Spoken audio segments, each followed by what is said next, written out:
I've been practicing. I haven't played kendama in so long, but trust me, I got this.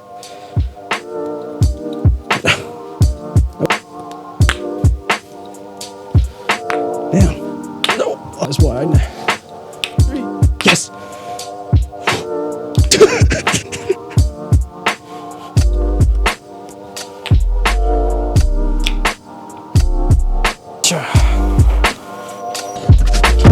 Okay.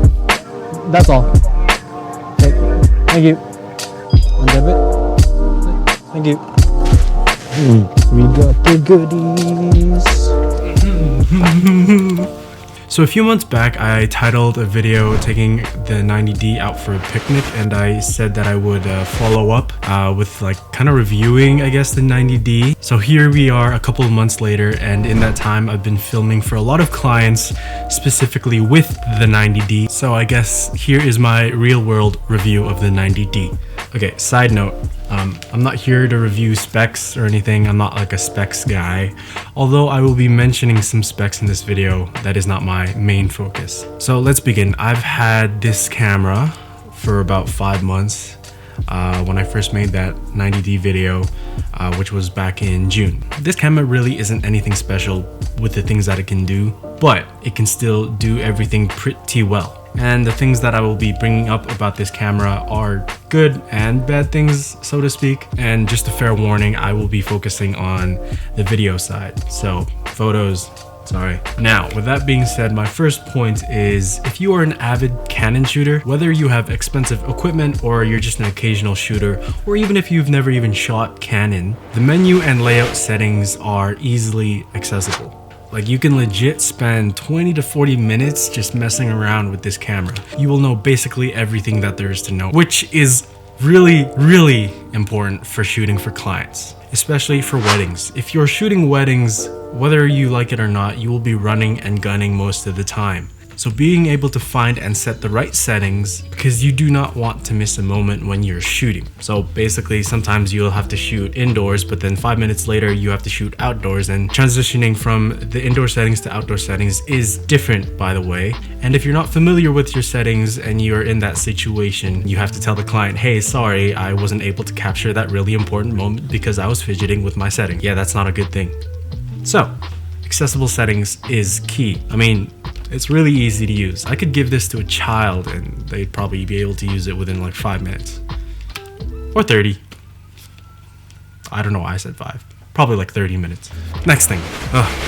Autofocus is super reliable with this camera. So if you know Canon and you shot with Canon before, you know that they are good for two things. One is color science and two is autofocus. So if you're coming from previous models like the 80D or, you know, just other models in general before the 90D, things have gotten a lot better for you, because not only does this include face detection, it also includes eye detection as well. And if you are a runner and gunner shooter, you don't have the time to do manual focus. So whenever I shot weddings, I knew I always could rely on the 90D's autofocus tracking the subject on a tripod while I use another camera on a Ronin S or something. And I just leave the tripod just sitting there tracking the subject wherever he or she goes. And not gonna lie, even in low light, sometimes this thing can still track a subject with its autofocus. Not all the time, but generally sometimes.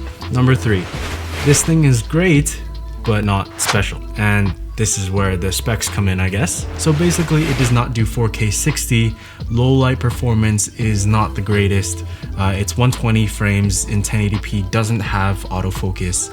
There's no Canon log. The image quality for the 120 frames isn't the best, or it's not as sharp. Like I said, this thing can do everything good, but it doesn't excel at anything specific. So does this get in the way of filming? From my experience, no. So although there is no 4K in 60 frames, there is still 60 frames in 1080p. Although the low light isn't the best, pairing this with a low light lens can somewhat make it manageable. And although there is no autofocus for the 120p, there is focus peaking, so it can help when it counts. And lastly, even though there is no Canon log, which I love to use by the way on my Canon C100 Mark II, you can use and install CineStyle onto this 90D, which is just basically a flatter picture profile, and you can still pretty much get a good amount of dynamic range. So like I said, this thing can't excel in anything that's specific, but all around this can do wonders. Number 4, this is a great B cam. So after shooting with the 90D as my main camera / A camera, after upgrading from the Canon C100 Mark I to the Mark II, this thing has been a great B camera, specifically things like interviews. You know, since the Canon C100 Mark II included 60 frames, which the Mark I did not, which is why it was my B camera before, but now the Mark II is my A camera. But the 90D did hold up its own during interviews and weddings, of course. With the Canon C100 taking up most of my workflow, the 90D still was usable as a B camera. So if you have a main camera right now, like the C100 or C200 or whatever, the 90D is a good cheap alternative for a B camera. So for a B camera, I would definitely recommend it. The last point that I wanted to bring up was the price point. Price point is basically, I'd say 70% of the time, the main factor in choosing a camera. And honestly, this was what kind of made me buy the 90D in the first place. So right now, brand new, you can expect to buy this 90D for around $1,500 Canadian. Or if you're feeling risky, buying it secondhand is always a good choice as well.